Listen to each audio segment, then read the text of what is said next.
اعوذ باللہ من الشیطان الرجیم بسم اللہ الرحمن الرحیم الحمد للہ رب العالمین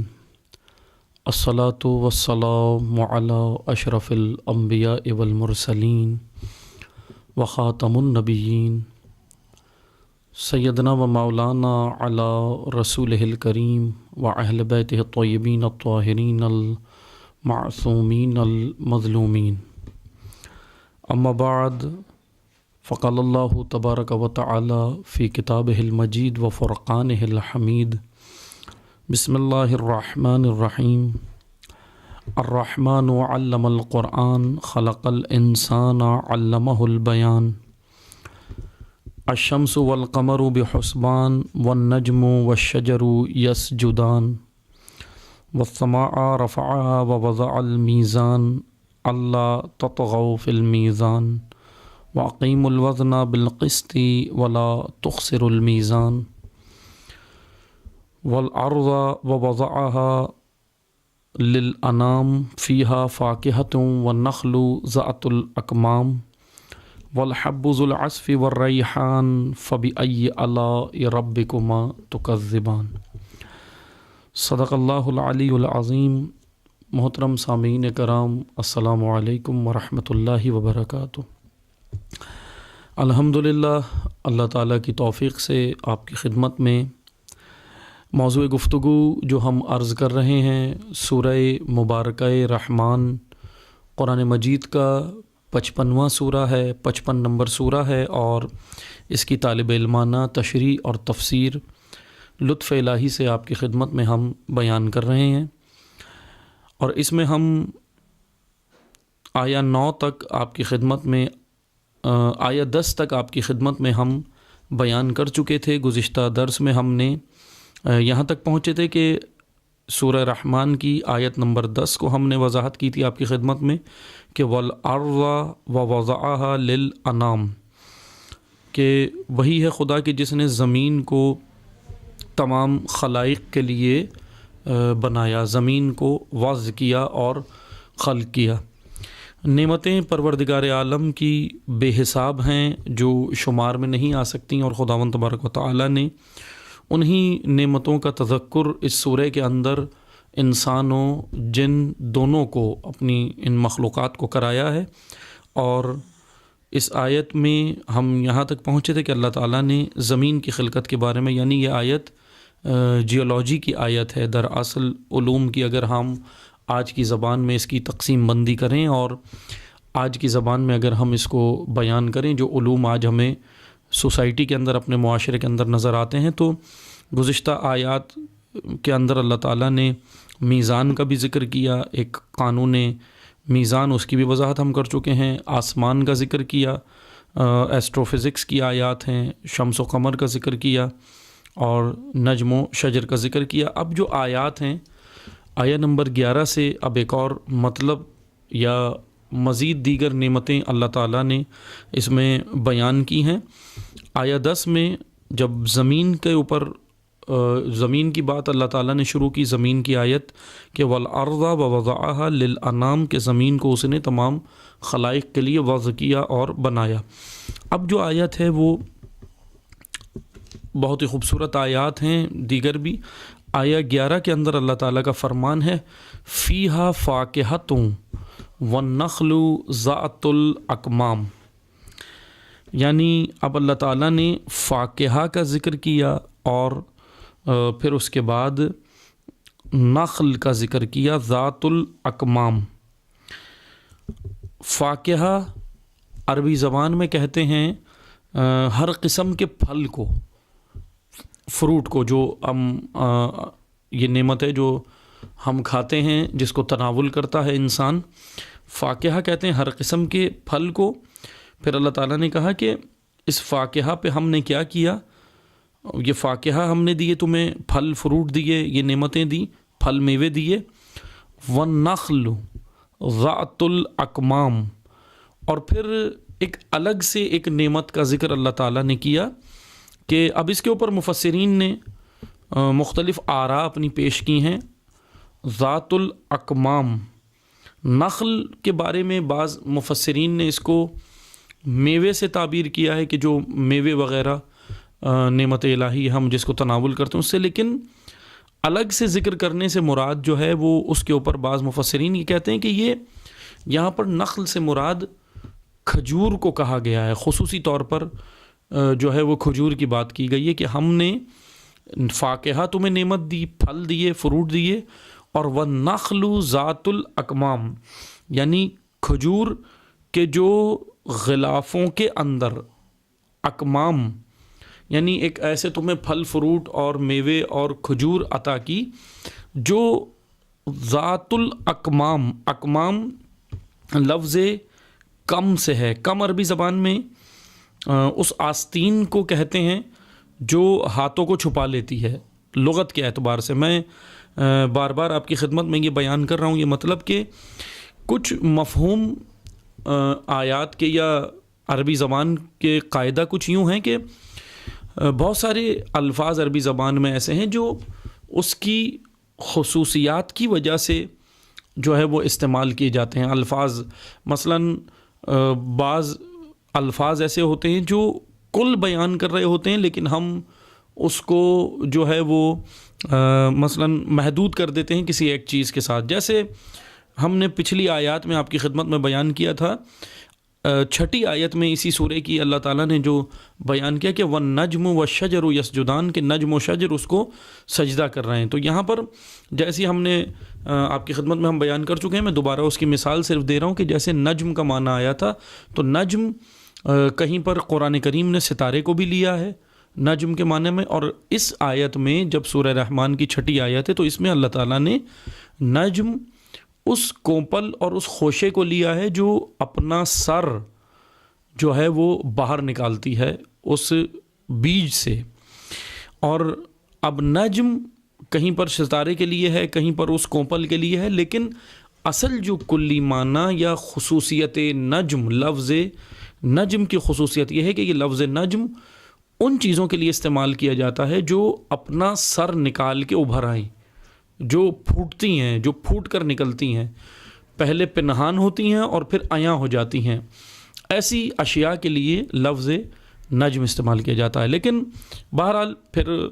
وہ تو مطلق معنی ہے نجم کا، لیکن بعض مقامات پر اللہ تعالیٰ نے مقید معنی میں بھی الفاظ کو استعمال کیا ہے، جیسے اس آیت میں آیت 6 میں سورہ رحمان کی نجم کو مقید قاعدے کے اوپر اللہ تعالیٰ نے بیان کیا، اسی طرح جہاں ستارے کا ذکر ہوا وہاں بھی مقید ہے، لیکن نجم کا جو لفظ نجم ان چیزوں کے لیے، تمام ان چیزوں کے لیے عرب لوگ استعمال کرتے تھے جو سر اٹھاتی ہیں، جو مثلاً نکلتی ہیں، پھوٹ کر نکلتی ہیں۔ اسی طرح لفظ اکمام، اب ہم اسی موضوع پر آتے ہیں یا اسی الفاظ کی وضاحت پہ آتے ہیں کیونکہ یہ تو ہم پچھلی صرف مثال دے رہے تھے۔ اکمام لفظ کم سے ہے، کم یا کم، کاف میم ڈنڈے والی کاف کے ساتھ، کم یا کم،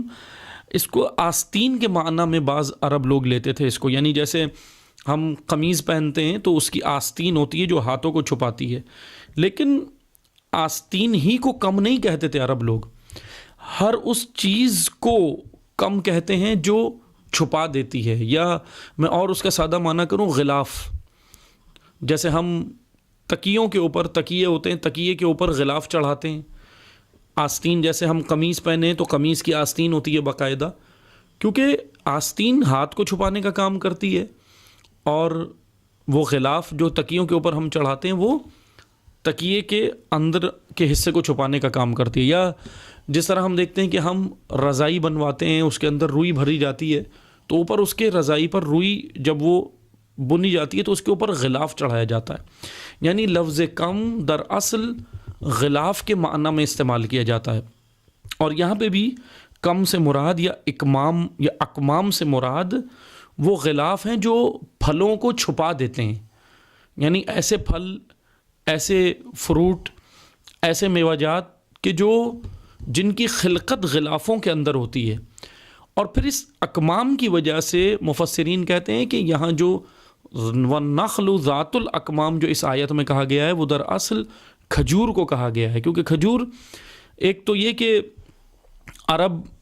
اس کو مثلا بہت زیادہ جو ہے وہ استعمال بھی کرتے تھے اور ان کی پسندیدہ اور ان کے قریب ترین شے بھی تھی. ایک مثال کی وجہ یہ بھی ہے جو مفسرین کہتے ہیں. دوسرا ذات الاکمام، یعنی اس کے چھپے ہونے کی وجہ سے بھی غلاف کے اندر ہے، تو اس اکمام، لفظ اکمام کی وجہ سے مفسرین یہ کہتے ہیں کہ یہاں پر مراد کھجور ہے. بہرحال اس میں بھی اللہ تعالیٰ کی حکمت ہے. اگر یہاں کھجور ہی کی بھی مثال دی ہے تو اس کی بھی ایک وجہ ہے، کیونکہ اللہ تعالیٰ نے یہاں پر ایک غور و فکر کی ہمیں دعوت دی ہے. ویسے تو ہر آیات میں یا قرآن کریم کے ہر سورہ، ہر آیت غور و فکر کی دعوت دیتا ہے، لیکن یہاں پر اللہ تعالیٰ نے خصوصیت کے ساتھ دعوت دی کہ انسان دیکھے، زمین کے اوپر دیکھے، زمین کے اوپر چلے، سیرو فی الارض جائے، دیکھے، اور پھر دیکھنے کے بعد پھر دیکھے کہ فیہا فاکہۃن، کہ ہم نے اس کو کیا پھل فروٹ دیے ہیں، اس کے اندر دیکھے. اور یہی آج ہمیں اس کی اشد ضرورت ہے، غور و فکر کی. الحمدللہ یہ تمام نعمتیں ہمارے لیے ہیں، سیب ہمارے لیے ہے، انار ہمارے لیے ہے، سارے پھل فروٹ، میوجات، کھجور، سبزیاں، یہ سب ہمارے لیے ہیں. لیکن انسان ذرا غور کرے، ان کی خلقت میں غور کرے. خصوصاً جب اس آیت میں نخل کا ذکر آیا، نخل یعنی کھجور، جو بعض اکثر مفسرین نے کہا، تو کھجور کی خلقت میں بھی بڑی حکمت ہے. ان درختوں کے اندر بہت حکمت ہے. اگر ہم، کیونکہ یہ بہرحال باٹنی کا موضوع ہے کہ جو لوگ باٹنی کو پڑھتے ہیں، اب جیسے یعنی کیا خوبصورت یہ جو لوگ سائنسی علوم پڑھتے ہیں، جاتے ہیں، دیکھتے ہیں، آج سائنس ترقی کر کے یہاں تک پہنچی ہے. اللہ تعالیٰ نے، یعنی اسلام ایک ایسا جامع اور کامل دین ہے کہ پورے علوم کے خزانے اس میں موجود ہیں. آپ دیکھیں خلق الانسان، خلقت انسان، ابھی انشاءاللہ جو آیات آگے آئیں گی پھر ہم اس میں خلقت انسان پر بھی تھوڑی بحث کریں گے. اب اس میں دیکھیں شمس و قمر کا ذکر، آسمان کا ذکر، تو یہ سارا کیا ہے؟ Astro physics. پھر اس کے بعد جیولوجی کا، پھر اس کے بعد ایک قانون میزان کا ذکر آیا،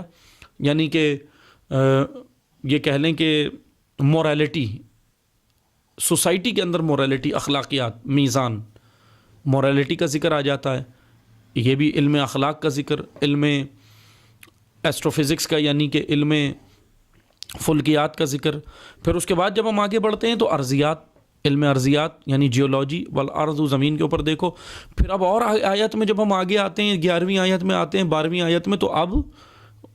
جو ہے وہ باٹنی، نباتات کا، ایک علم نباتات کا ذکر آتا ہے کہ فیہا فاکہۃن، اس کے اندر آؤ دیکھو پھل میوے ہیں تمہارے لیے. والنخل ذات الاکمام، اس کی خلقت دیکھو کہ کیسے غلافوں کے اندر اللہ نے اس کو رکھا ہے. واقعاً کیونکہ درختوں کے اندر بھی، یعنی ہم ذرا سی اس کے اندر غور و فکر کریں، جائیں دیکھیں، درختوں کے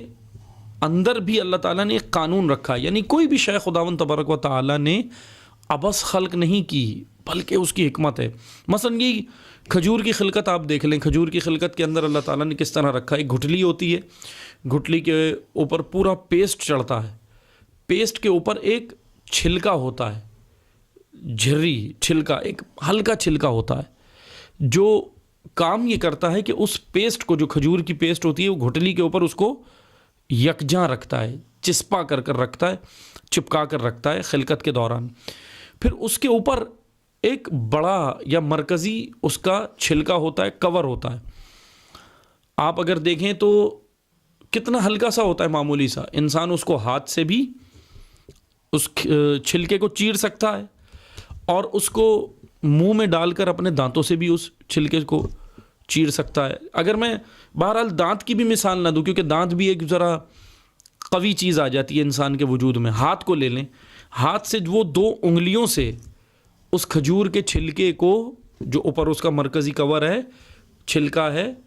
اس کو ہاتھوں سے چیر دیتا ہے. کتنا یعنی کمزور ہے. انسان کے ہاتھ میں آ کر اللہ تعالیٰ کی خلقت دیکھیں، بناوٹ دیکھیں، خداوند تبارک و تعالیٰ کی کیا خوبصورت بنایا خدا نے، کیا خلقت ہے، کیا اس کے اندر خداوند تبارک و تعالیٰ نے حکمت رکھی کہ انسان کے ہاتھ میں آتا ہے اور انسان اس کو انگلیوں سے ہی اپنے توڑ دیتا ہے، چیر دیتا ہے، پھاڑ دیتا ہے. لیکن انسان سے طاقتور، وجود انسان سے طاقتور اللہ نے ہوا کو بنایا ہے. اور کھجور کے درخت کتنے بلند ہوتے ہیں، جنہوں نے دیکھے ہیں وہ جانتے ہیں کتنے بلند ہوتے ہیں، کئی فٹ بلند ہوتے ہیں درخت. اتنے لمبے لمبے درختوں پر اوپر جا کر یہ کھجور لگتی ہے، بلندی پر، نیچے تو نہیں لگتی، درمیان میں تو نہیں لگتی، اوپر بلندی کے اوپر لگتی ہے. اور اس وہاں پر ہوا کا تناسب کتنا ہوتا ہے، ہوا کا پریشر کتنا ہوتا ہے اس اونچائی پر جس پر درخت کے کھجور کے درخت پر جب یہ کھجور لگی ہوتی ہے کتنا ہوتا ہے، بہت پریشر ہوتا ہے. یعنی اللہ نے اس کھجور کو دیکھیں، اس کی خلقت میں غور کریں، ایسا بنایا کہ انسان کے ہاتھ میں آئی تو انسان 2 انگلیوں سے اس کو چیر پھاڑ دیتا ہے. لیکن ہوا جو انسان سے طاقتور ہے، خلقت کے وقت، اس کھجور کی خلقت کے وقت اس کے اوپر اللہ نے ایسے چھلکے چڑھائے، غلاف چڑھائے کہ وہ اس کی خلقت کے وقت ہوا کا پریشر اتنا ہوتا ہے لیکن ہوا اس کو چیرتی نہیں ہے، پھاڑ نہیں پاتی، وہ ہوا کے اس پریشر کو برداشت کرتا ہے. یعنی اللہ نے اس کے اندر کیا قوت صلابت رکھی ہے کہ وہ خلقت کے دوران ایک معمولی سا چھلکا جو انسان ہاتھ سے اپنے جس کو چیر دیتا ہے، ہوا اس کو اپنی پوری توانائی کے بعد بھی اس کو نہیں چیر پاتی. یہ ہے اللہ کا قانون، یہ ہے خلقت. کہ آپ دیکھیں کہ اس چھلکے کے اندر پھر کھجور ہے، وہی اسی کو اکمام کہتے ہیں، ذات الاکمام. اکمام اس آیت میں جو ذکر ہوا یعنی وہ چھلکا، وہ غلاف دیکھو. یعنی خدا کہہ رہا ہے تم اس غلاف میں ہی غور و فکر کر لو. اے انسان غور و فکر کر اس غلاف کے اندر، جس کھجور کے غلاف کے اندر وہ کھجور پک رہی ہے، جس کے اندر آپ کو مجھے وہ مواد فراہم ہو رہا ہے، ہم صرف اس کے اندر ہی غور و فکر کریں. دیکھیں کیا خوبصورت خداوند تبارک و تعالیٰ نے اس کی خلقت رکھی ہے. اور پھر درختوں کے اندر ایک اور خوبصورت قانون ہے. مثلا میں بات آ گئی ہے تو اس کو اور زیادہ وضاحت کر دیتا ہوں. درختوں میں ایک اور خوبصورت بڑا قانون ہے جو اللہ تعالیٰ نے رکھا ہے. یعنی جس طرح بعض درخت ایسے ہیں، کھجوروں میں بھی بعض درخت ایسے ہیں اور دیگر چیزوں میں بھی بعض درخت، دیگر جیسے پھل فروٹ ہیں اس کے اندر بھی بعض درخت ایسے ہیں کہ ان میں نر و مادہ بھی رکھا ہے خداوند تبارک و تعالیٰ نے. جیسے نر اور مادہ جن و انس کے درمیان میں ہے، نر و مادہ جانوروں میں ہے، نر و مادہ انسانوں میں ہے، میل فیمیل یعنی. تو اسی طرح نر و مادہ اللہ نے کھجوروں کے درخت اور اس کے علاوہ بھی جو پھلوں کے درخت ہیں اس کے اندر بھی رکھا ہے. مثلا بعض درخت ایسے ہیں کھجور کے کہ ان کے نر و مادہ کے درمیان میں رشتہ ازدواج قائم کیا جاتا ہے. جیسے انسانوں کے یہاں ہوتا ہے نا، مثلا میرا اور آپ کا مثلا ہمارا رشتہ ازدواج جب قائم ہوا اپنی ازواج کے ساتھ تو کیسے ہوا؟ رشتہ ازدواج کیسے قائم ہوا؟ مولانا صاحب آئے، مولانا صاحب نے آ کے نکاح پڑھایا اور صیغہ نکاح پڑھے، خطبہ نکاح پڑھا، تو اس طرح ہوا نا. مثلا سب کے نکاح اسی طرح ہوتے ہیں، وہ رشتہ ازدواج قائم ہوتا ہے. اب اسی طرح اب یہ آپ سن کے بڑے حیران ہوں گے کہ یہ کیا، مثلا یہ کیسے ہو سکتا ہے. اللہ نے یہ قانون رکھا کہ بعض درختوں میں بھی نر و مادہ میں بھی رشتہ ازدواج ہے، ان کا بھی نکاح ہوتا ہے.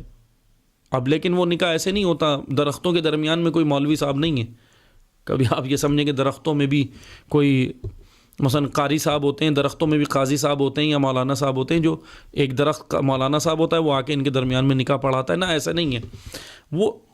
طریقہ کار جدا ہے. جیسے انسانوں میں رشتہ ازدواج قائم ہوتا ہے وہ الگ ہے، لیکن وہاں طریقہ کار یہ ہے کہ نر و مادہ کے درمیان میں ہوتا یہ ہے کہ یہ کام ہوا کرتی ہے بعض اوقات، اور بعض اوقات مکھیاں کرتی ہیں، اور بعض اوقات تتلیاں کرتی ہیں. یہ تتلی آپ نے دیکھی ہے، بٹر فلائی، کیا خوبصورت سب وہ ایک پرندہ نظر آتا ہے آپ کو اڑتا ہوا پرندے نا، تتلی، بٹر فلائی. اب آپ اس کو دیکھیں، اب ہمیں لگتا ہے یہ بڑا مثلا اللہ تعالیٰ نے ایسے ہی بنا دی ہے، بے فائدہ بے مقصد، ایسے ہی بس وہ گھوم رہی ہے، اس کا کوئی کام نہیں ہے. نا، اللہ نے ہر کسی کی ایک ڈیوٹی اور ماموریت رکھی ہے، سب کے کام مقرر کیے ہیں. مثلا کبھی ہوا یہ کام کرتی ہے، کبھی ہوا کے ذمے ہوتا ہے، کبھی مکھیوں کے اور کبھی تتلیوں کے یہ کام ہوتا ہے. یہ تینوں چیزیں یہ کام کرتی ہیں. کیا کام کرتی ہیں کہ کھجوروں میں بعض کھجوروں کی نسل اس طرح ہے، یعنی سارے کھجور نہیں لیکن بعض کھجوروں کی نسل اس طرح ہے کہ مثلا یہی سب سے مشہور کھجور لے لیں آپ، اجوا، وہ سب کو پسند ہے، اور خود حضور نبی کریم صلی اللہ علیہ وآلہ وسلم کی پسندیدہ ترین کھجور اجوا ہے نا، اور مہنگی ترین بھی. ابھی تو آپ اس کو قوت خرید سے بھی باہر ہے ایک عام آدمی کے. بہرحال لیکن یہی اجوا کھجور کی بھی ہم مثال لیں تو اس کی خلقت، اس کے جو درخت ہوتے ہیں وہ اسی طرح ہوتے ہیں. کچھ نر ہوتے ہیں، کچھ مادہ ہوتے ہیں. ہوا مکھی اور تتلیاں کام یہ کرتی ہیں کہ نر جو درخت ہوتا ہے، اس عجوا کھجور کا جو نر درخت ہوتا ہے، اس کے اوپر سے اس کی چھال کو اتارتی ہیں، یعنی کھال ہلکے ہلکے، جیسے برادہ جس کو ہم کہتے ہیں، لکڑی کا برادہ ہوتا ہے نا، اس کو چھال کو یہ اتارتی ہے ہوا، مکھیاں اور تتلیاں بعض اوقات یہ اس کو اتارتی ہیں، اور پھر وہ اٹھا کر اس کھال کو اٹھا کر نر درخت، میل درخت عجوا کھجور کا، اس کی کھال کو، وہ جو کھال ہوتی ہے، جو برادہ ہوتا ہے، اس کو اٹھا کر پھر چپکاتی ہیں، چسپاں کرتی ہیں، چپکاتی ہیں لے جا کر مادہ درخت پر، فیمیل جو درخت اس کی ہوتی ہے اس کے اوپر جا کر اس کو یہ چپکاتے ہیں، اور پھر جب یہ چپکا دیتے ہیں اس کی کھال اس کے اوپر، نر درخت کی کھال کو، برادے کو اٹھا کر ہوا، تتلیاں اور مکھیاں اس کو اٹھاتی ہیں اور اٹھا کر مادی درخت کے، فیمیل درخت جو ہوتی ہے عجوا کھجور کی، اس کے اوپر، اس کے تنے کے اوپر چپکاتی ہیں۔ اس سے کیا ہوتا ہے؟ پھر اس کے بعد یہ جو مادی درخت ہوتا ہے عجوا کھجور کا، پھر اس کے بعد یہ جب تک یہ نر درخت کی کھال اس کے اوپر نہیں چپکتی، برادہ نہیں چپکتا، اس وقت تک یہ مادہ درخت پھل نہیں دے پاتی، کھجور نہیں اگا پاتی اپنے اندر۔ یہ کام ہوا، تتلیاں، مکھیاں، بعض اور بھی دیگر حشرات ہیں جو یہ کام کرتے ہیں کہ وہ لے جا کر اس کے برادے کو، اس کی کھال کو لے جا کر چسپاں کرتے ہیں، چپکاتے ہیں مادہ درخت پہ، فیمیل درخت پہ، پھر وہ پھل دیتی ہے۔ یہ دیکھیں قانون، اس عمل کو عربی زبان میں اصطلاح میں کہتے ہیں نجب، نیم نون جیم دال، نجب، اسی سے لفظ نجیب، نجابت، یہ سارے الفاظ اسی سے نکلے ہیں، نجیب، نجابت، اس عمل کو نجب کہتے ہیں، اور یہ عمل تلقی بھی کہلاتا ہے بعض اہل علم کے درمیان۔ عمل تلقی یعنی رشتہ ازدواج، یہ عمل تلقی ہوتا ہے، رشتہ ازدواج۔ یہ ہے، آپ دیکھیں اللہ تعالیٰ کا قانون، دیکھیں کیا خوبصورت ہے۔ ابھی ہم سمجھتے ہیں کہ تتلیاں ایسے ہی ہیں، مکھیاں خدا نے یوں ہی خلق کر دیں، ہوا یہ تیز کیوں چل رہی ہے، انسان کو نہیں معلوم کتنی اس کے لیے خداوند تبارک و تعالیٰ نے یہ سارے موسم،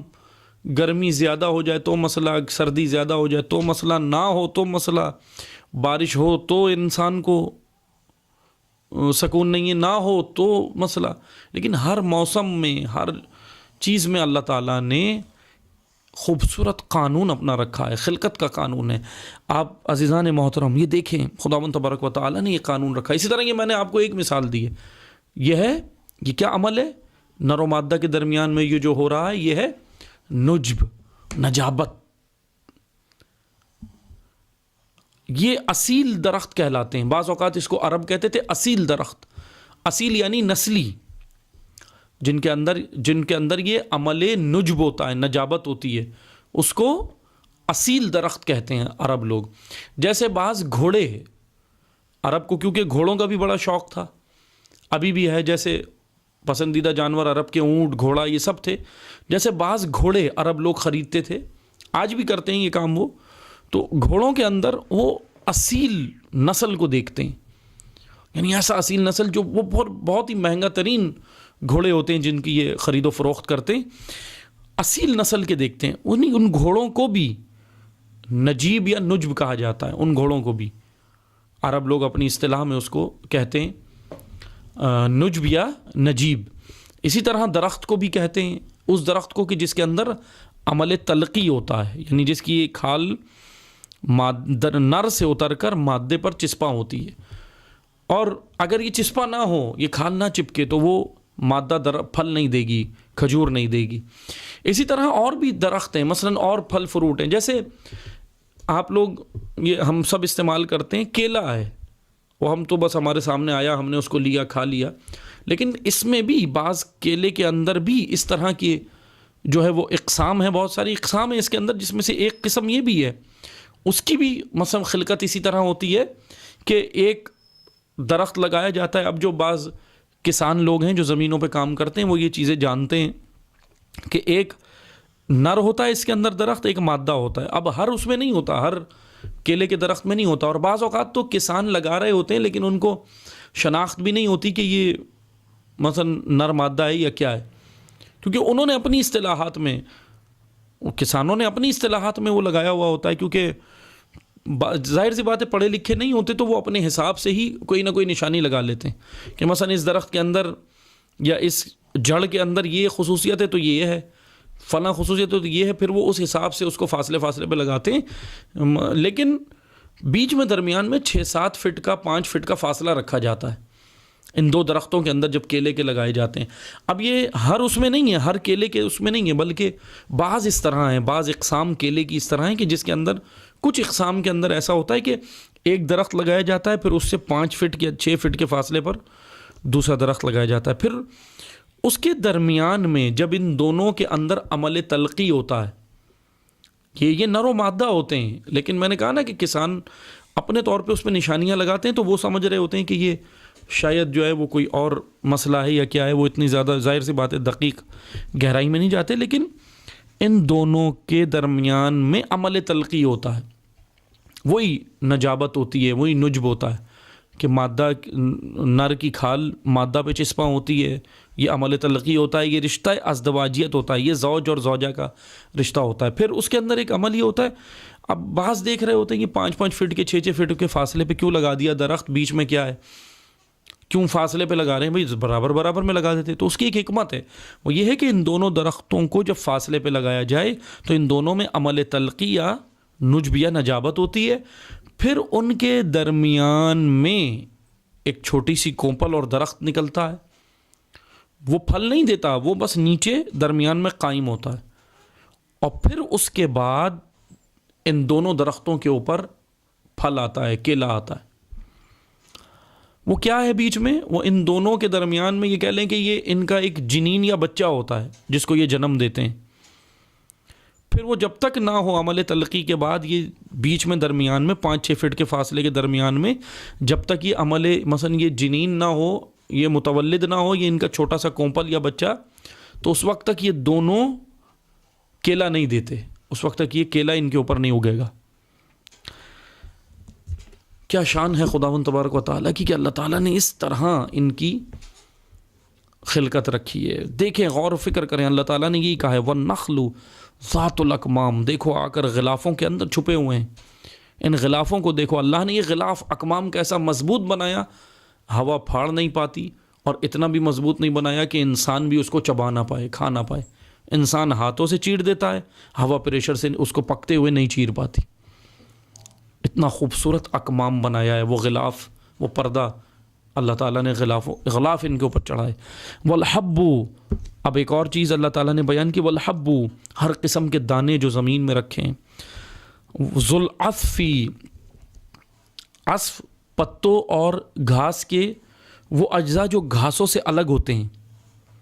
اب اس کی بھی حکمت ہے، بہرحال وہ گھاسوں سے، پتے اور گھاسوں سے الگ ہوتے ہیں، اس کو عصف کہتے ہیں. حب، والحب ذوالعصف، حب وہ دانے جو زمین کے اندر ہر قسم کے دانے، حب کہتے ہیں. حب حب جو زمینوں کے اندر مختلف قسم کے دانے ہیں تمام جو اللہ تعالیٰ نے رکھے. عصف، عین صاد فا، عصف کہتے ہیں پتوں اور گھاسوں کے وہ اجزاء جو گھاس سے الگ ہو جاتے ہیں. والریحان، خوشبودار گھاس اور نباتات. ریحان وہ خوشبودار گھاس اور نباتات. اب یہ بہرحال اس کی بھی بڑی حکمت ہے کہ یہ جو گھاس ہمیں نظر آتی ہے، گھاس بہت ساری چیزوں کے کام آتی ہے نا. ایک تو جانوروں کی غذا، تو جو مشہور و معروف چیز ہے وہ تو یہی ہے کہ جانوروں کی غذا، لیکن بہرحال اس کے اندر بھی بڑی حکمت ہے کہ یہ غذا کیسے تیار ہوتی ہے، یہ کیا گھاس تیار ہوتی ہے، اور جس کو ہم ایسی کٹ کر کے پھینک دیتے ہیں گھاس کو، بڑی کام کی ہوتی ہے. اس کے اندر بہت ساری چیزیں ہوتی ہیں، اس سے بہت سارے ایکسپیریمنٹ، اس سے بہت سارے تجربات کیے ہیں، سائنٹسٹ نے کیے ہیں، سائنسدانوں نے کیے ہیں، ماہرین نے کیے ہیں، اور پھر اس کے ساتھ اس سے بہت ساری اشیاء ایجاد کی ہیں. اسی گھاس سے بہت ساری چیزیں پیدا کی ہیں انسان نے. لیکن اس کے اندر غور و فکر کریں، اللہ تعالیٰ نے یہاں پر دعوت دی ہے. یہ باٹنی کی آیات ہیں دراصل، 11ویں اور 12ویں آیت یہ علم باٹنی، علم نباتات کی آیاتیں ہیں. دیکھیں اسے ہیلتھ سائنسز کے جو اسٹوڈنٹس ہیں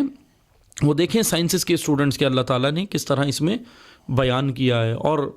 اسی کی اگر ہم تشریح اور تفسیر اور کریں، جائیں دیکھیں خصوصاً امام حسین علیہ السلام کے دعائے عرفہ، خوبصورت ترین دعا امام حسین علیہ السلام نے جو تعلیم دی، ایک نعمتیں ہی نعمتیں اس میں بیان کی ہیں، بدن کی، وجود کی، ہڈیوں کو، رگوں کو، کیا کیا خوبصورت، یعنی کہ یہ کہہ لیں کہ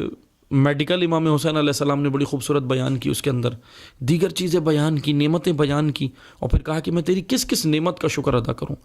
بہت عاجزی کے ساتھ امام حسین علیہ السلام بڑے خوبصورت جملے کہتے ہیں کہ خدایا میں تیری کس کس نعمت کا شکر ادا کروں، کہ نہیں کر سکتا،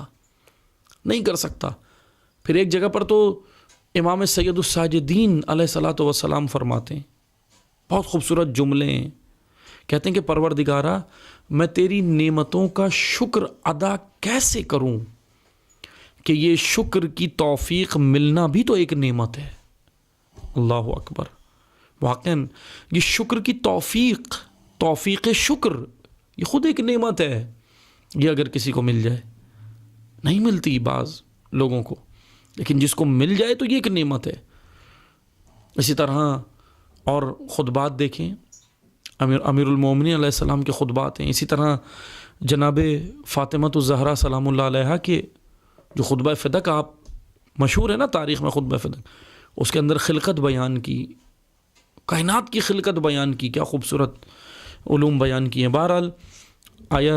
13 کے اندر اللہ تعالیٰ کا فرمان ہے فَبِأَيِّ آلَاءِ رَبِّكُمَا تُكَذِّبَانِ، 12ویں آیت، 11ویں اور 12ویں آیت انہی پھل فروٹ اور میوے اور پھلوں کے اور پھولوں کے بارے میں ہے کہ اللہ تعالیٰ کی نعمتیں آپ دیکھو زمین پہ۔ پھر 13ویں آیت ہے فَبِأَيِّ آلَاءِ رَبِّكُمَا تُكَذِّبَانِ، اب تم بتاؤ، یہ ساری نعمتیں اللہ تعالیٰ نے باٹنی بیان کی، ایسٹرو فزکس بیان کی، اور موریلٹی بیان کیا، یہ ساری نعمتیں بیان کرنے کے بعد اللہ تعالیٰ نے کہا اب بتاؤ اے جن و انس، آپ اللہ کی فَبِأَيِّ آلَاءِ رَبِّكُمَا تُكَذِّبَانِ، تم اللہ کی کون کون سی نعمتوں کو جھٹلاؤ گے، کس کو جھٹلا سکتے ہو بتاؤ؟ تُكَذِّبَانِ، کذب کرو گے۔ ایک جھٹلانا تو منہ سے ہے، زبان سے ہے، لیکن ایک جھٹلانا عملاً ہوتا ہے، اور وہ عملاً کیسے ہوتا ہے؟ نعمت الہی کا شکر ادا نہ کرنا، یہ جھٹلانا ہے۔ اور شکر کیسے ادا ہوتا ہے؟ شکر زبان سے نہیں ہوتا، شکر فعل قلب ہے۔ زبان سے جو ہم ادا کرتے ہیں وہ اظہار شکر ہے، اظہار شکر کا اظہار، جیسے میں کہتا ہوں نا شکر الحمدللہ، یہ شکر نہیں ہے، خود شکر نہیں ہے، اظہار شکر ہے۔ خود شکر وہ وجود انسان سے ہوگا، کیسے؟ قانون الہی کا پابند ہونا، اللہ کے آئین و کانسٹیٹیوشن کے اندر آ کر